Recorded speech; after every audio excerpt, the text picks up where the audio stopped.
His mind has been turned by jealousy and confusion. Miss Henry should be more optimistic about her romance with this man. And the consultation will provoke unexpected intimacies between me and Avis. Me? What?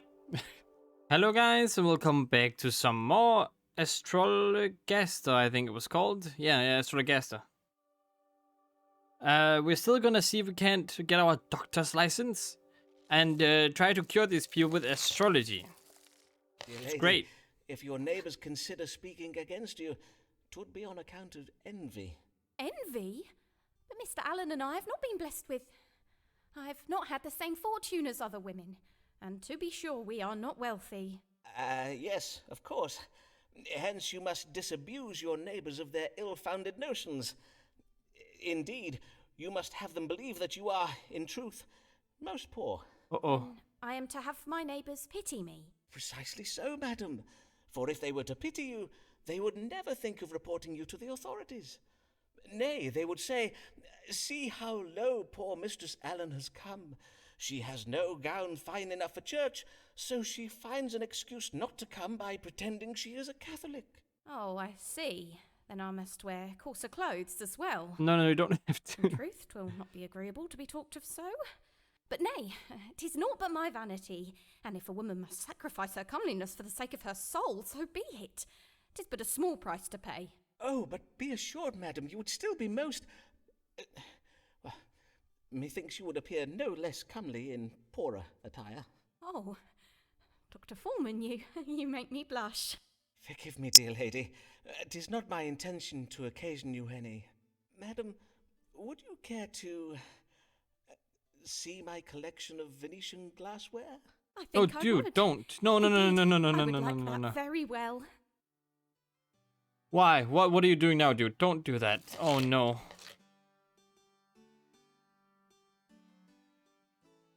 Oh, no. Coitus post-consultio. What? You saying you slept with her? What have I done? If only I knew that. Oh, no. Why, dude? Here comes a beauty dark as night. Her hair does shine, her eyes are bright. A damsel formed for man's delight. Oh, she is quite a lady. Oh, she is quite a lady. She's quite a lady, huh? Good day Okay. to you, sir. I am Amelia Bassano of Bishopsgate, here for my consultation. Welcome, Mistress Bassano. Bassano, 'tis an Italian name, is it not? Aye, it is, sir. Though I was born in London, my family are from Venice. They did come to London to gain employment as musicians at the royal court. Ah, I know one of your countrymen, Riccardo Ferraro, another one of my querents. Mayhap you know him? He hails from Venice, too. No, sir, I do not know him. Venice is a large city, and as such 'tis home to many thousands of men. And as I did mention, I was born in London. Aye, of course. Mayhap we turn our thoughts to what brings you hither this day. Have you a question for me? Aye, sir, I wish to know what afflicts me, for my belly does begin to swell, and lately I oft find myself chundering after meals. Swollen abdomen and involuntary upward purging. Well, now, let us consult the stars to judge the cause of these troubles. What is ailing Mistress Amelia Bassano? Oh, no. Okay, what choices do I have? 1. Suffering from liverworm. Represents an imbalance of film in the body. Yes, that's possible. With child? No, that is not possible. Afflicted with a crack in the knees caused by pressure to weight gain. This is just an illness and is chronic.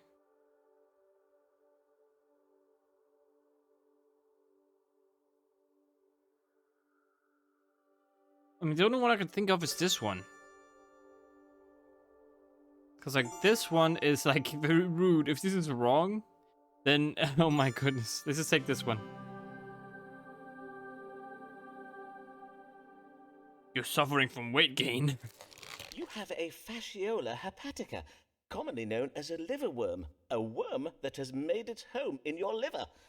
This would explain the swelling in your abdomen. I see. And what of my chunderings, sir? You may also blame the worm for that, for it seems your uninvited guest is a harsh critic of the meals you send him. When he feels the dish has been over-seasoned, or mayhap when your beef has not been cooked to his liking, he sends it back. Then how might I expel this verminous intruder? I must own I find the notion of sharing my repasts with a worm right unsavoury. 'Tis a simple procedure. First you are to fast. After 2 full days without food, the worm will begin to hunger most acutely. Then you must take a bowl of hot pottage, hold it in front of your nose and breathe deeply of its flavoursome odours. The now starving worm, being tantalized by the smell of your potage, will propel itself out of your liver, up through your intestines, and out through your mouth. Dr. Forman, I am sorry to inconvenience you, but I believe I'm about to chunder. Would you have a receptacle? My manservant will assist you with your, Lovely. Great. William, come hither and assist Mistress Pisano. That was great. A little pleased with the greeting I gave her. Okay, so only a little pleased.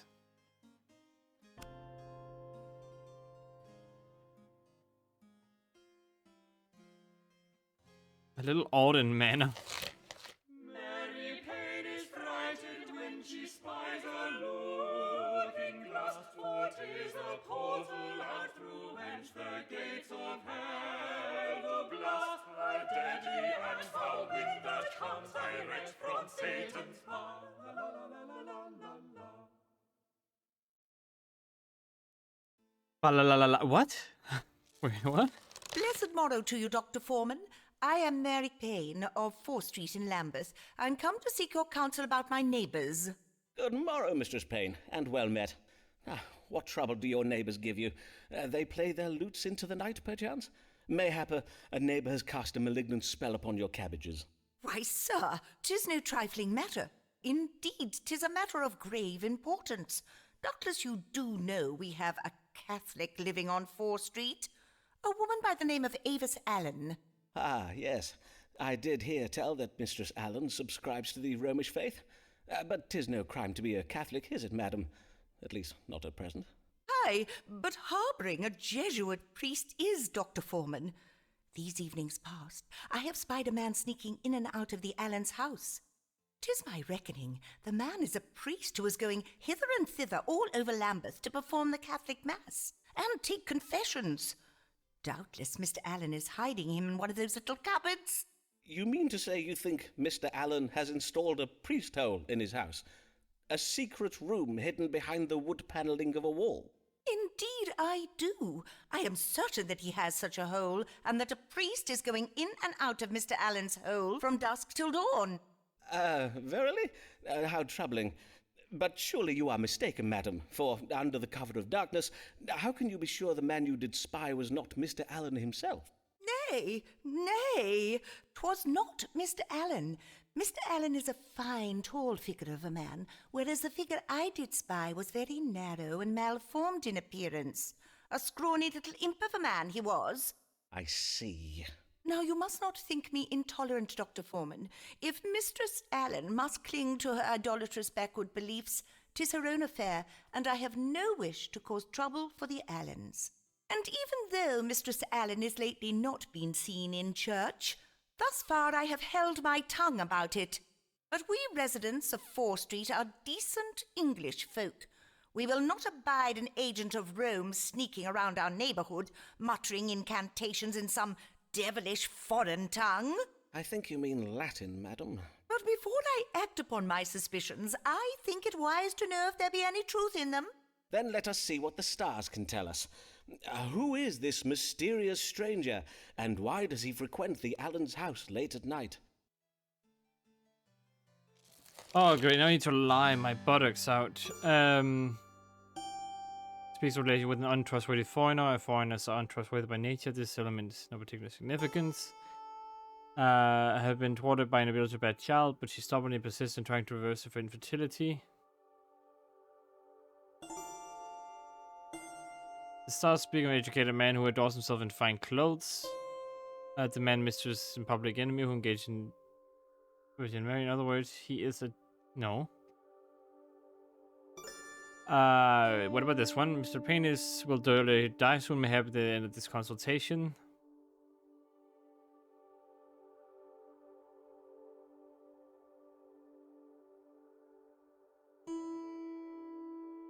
The man Mistress Payne saw harbors cruel intentions toward the Allen's household goods and possessions. I mean, this one might be good.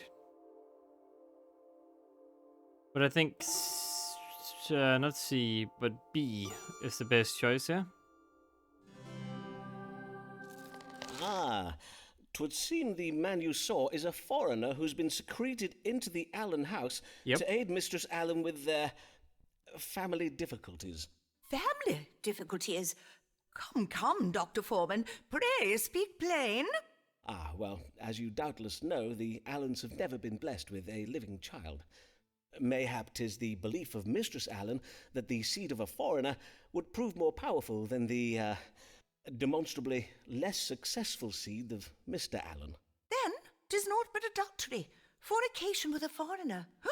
Mistress Allen will pay dearly for such sinning. Her soul will be damned to an afterlife, beset by the exquisite tortures of hell's capricious demons.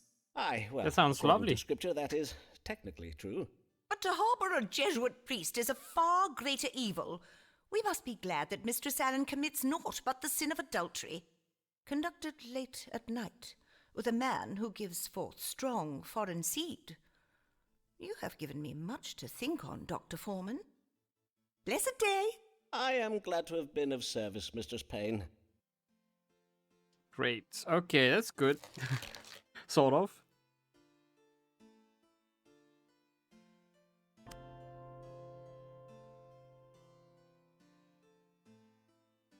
Oh, with that okay. Oh, it's him again. Ferraro. When his Italian flair features on facial hair, 'tis Ferraro.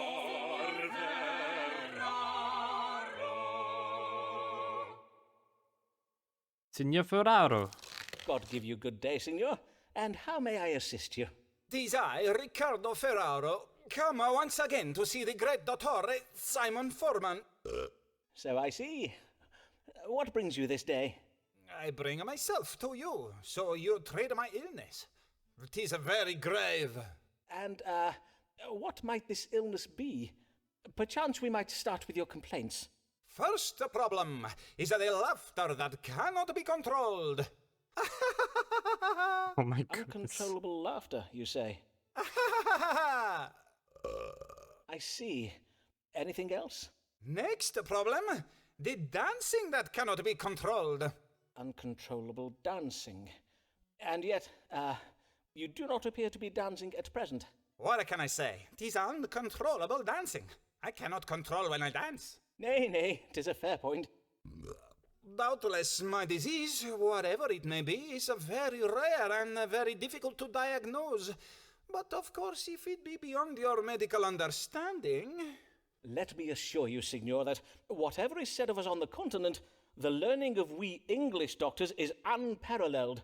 There is no better medical care to be had than in London. Now, let us see whether the stars may tell us something of your unusual and troubling illness. He's just faking it, I'm guessing. There's this one. He's abdominal pain, bloating and bloating in the stomach. This represents an imbalance of yellow bile. What about this one? Has been bitten by a tarantula on one of his ankles. Sing a dance while also provoking an acute loathing of music. This suggests an imbalance of blood. What could this be it?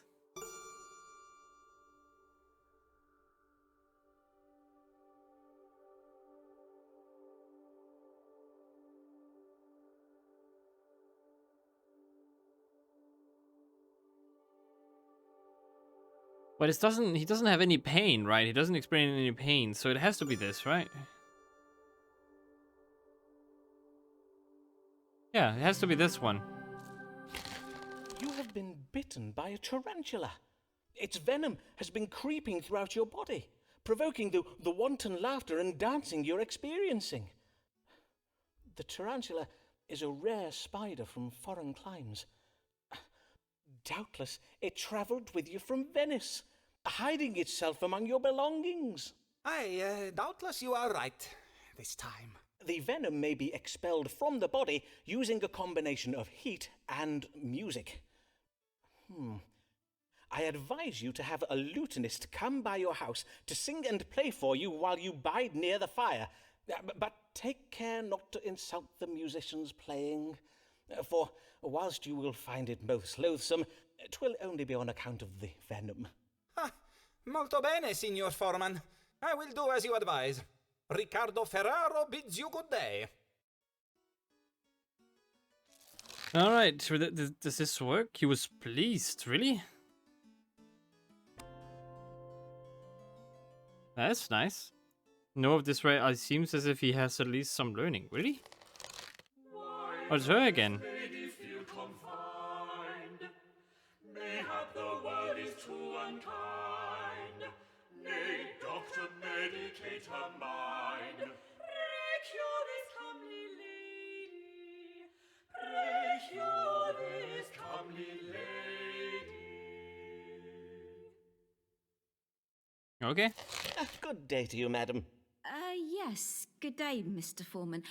Pray tell, is your Venetian querent Riccardo Ferraro one of the patients you treat for troubles of the mind? Forsooth, his manner is right strange. I passed him at the door, and when I addressed him in the Italian tongue, he abruptly turned from me and ran away down the street. Nay, Signor Ferraro has no grave troubles of the mind that I'm aware of. Mayhap he was merely dumbstruck by your beauty, madam. Dr. Forman, a man is rarely struck dumb by a woman's beauty. Indeed, 'tis quite the reverse. He is oft rendered all the more loquacious, plaguing her with ill-formed metaphors he believes are compliments, and with hasty declarations and invitations she has neither sought nor invited. Ah, quite. But let us turn our minds to happier thoughts. I did lately hear of your marriage to your cousin, Mr. Alfonso Lania. Cousin? For which I must congratulate you. Ah, yes, my marriage. 'Twas arranged when it became quite apparent that I was with child. Of this you failed to inform me. Whoops. I came to you with a swollen belly, as you may recall. Verily? Then I beseech your pardon, madam. And your child and husband are both well, I hope? I would rather not discourse on the subject of my husband, Dr. Forman. As it pleases you, madam. What brings you this day? Lately I have been feeling heavy and lethargic. I do also find it hard to fix my attention upon the book I am reading or upon words I am composing.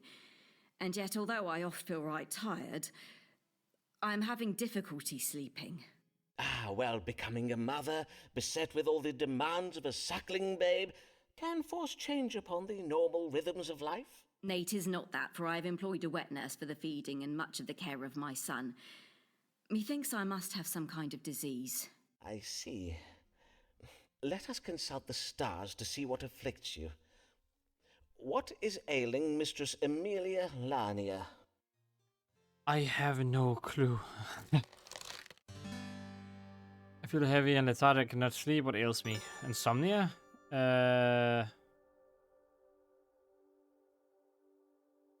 What is black bile? It's a temperament associated with the excess of filmed characteristics like stubbornness. Indicates the illness will get worse before it gets better. This suggests a psychological factor. Trouble with excessively chlorine temperament is associated with an excess of yellow bile, suffering aggressive. I have no idea.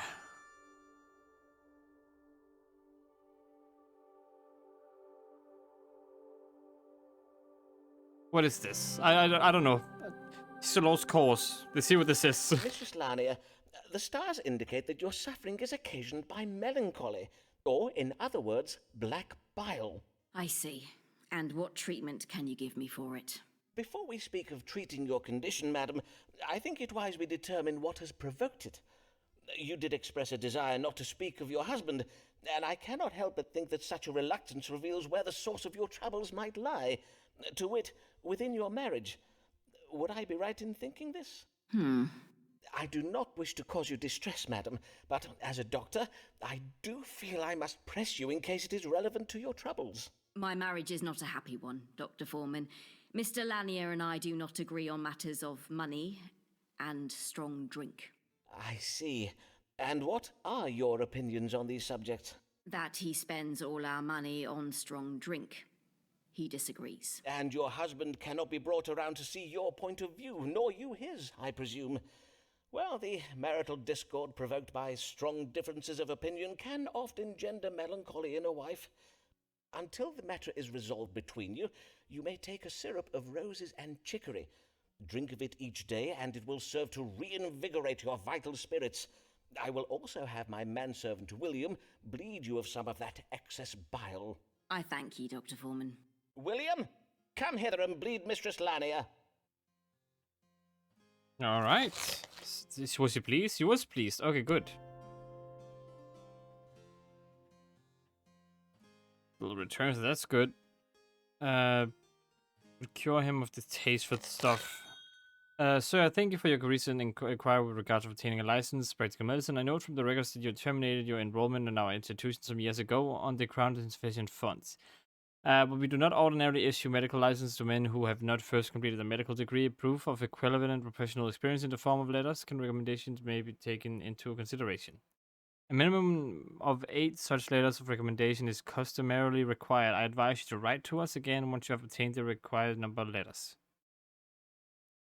John Cowell, University of Cambridge. It's very late, we are no longer sure. Seems Forman's now a patient, and Avis is the cure. Oh no. Dear Avis, what a pleasure it is to see you. I have oft thought of our last... I cannot tarry long. My husband will be expecting me home. Of course. But, dear lady, is something the matter? Of course. Do not all your querents come with a matter they wish an answer to? Well, yes, but... I wish to ask of the stars whether a man I am close with, a man who is not my husband, whether that man be also close with another woman. A man you are... I see. Well, if I am to judge the stars for you, I must ask you to be more precise. In what sense do you mean close? The platonic bond of friendship? Nay, close in the sense of being intimate. I see. Then 'tis the familial tie of kinship, perchance. Nay, I mean someone with whom I have shared physical relations. Verily, madam, if I am to give you an accurate reading, you must state your question clearly. Methinks you know full well what I ask. I bid you ask the stars whether my lover is, that is to say, be it true that he engages with another woman in acts of strumpy-humpy. Madam, Strumpy humpy. astonish me. 'Tis unlike you to speak such indelicate words. Now, if I understand you correctly, you have a lover, and you wish to know whether he has been sharing his tender favours with another woman. Aye, but did I not verily say so? And now that we have at last fathomed your question, let us read the stars to fathom an answer. Has Mistress Allen's lover been unfaithful to her? No, because it seems to be the guy I'm playing as. Is seeing a woman who is willing to be able to marry him, he wishes to continue his family line? What? His Allen's no longer pleased to love her, the sparks have been lost. His Allen's lover wishes to father a child. His Allen's mind has been turned by jealousy and confusion. Miss Allen should be more optimistic about her romance with this man. And the consultation will provoke unexpected intimities between me and Avis. Me? What? Sure.